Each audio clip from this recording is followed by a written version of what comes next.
Le cœur est un muscle qui se contracte selon une séquence rythmique pendant toute la durée de notre vie. Chaque battement est stimulé par un signal électrique généré par le système de conduction cardiaque. Normalement, le cœur bat environ 60 à 100 fois par minute.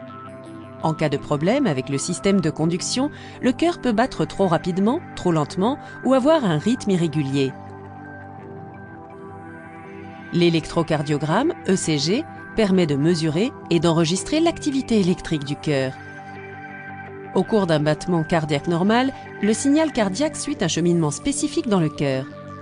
Le signal commence dans le nœud de Case et-Flack, situé dans l'oreillette droite. Ce nœud déclenche la contraction des oreillettes, ce qui pousse le sang dans les ventricules. Le signal électrique passe ensuite dans le nœud auriculo-ventriculaire ou nœud AV, puis dans les ventricules. Ce signal provoque la contraction des ventricules qui pompent le sang dans les poumons et le corps. En cas de retard ou de blocage du signal, une bradycardie peut se développer.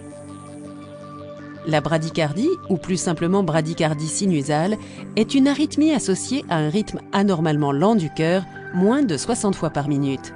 Cette pathologie est généralement asymptomatique. Chez certains patients, néanmoins, la bradycardie peut provoquer des vertiges, une faiblesse ou des évanouissements. Ces symptômes sont dus à une baisse de la circulation du sang riche en oxygène vers le corps, en particulier à la baisse du flux sanguin vers le cerveau. La bradycardie peut être secondaire à une cardiopathie ou n'avoir aucune cause identifiable. On traite la bradycardie par des médicaments ou, dans les cas graves, par l'insertion d'un stimulateur cardiaque afin de réguler le rythme cardiaque.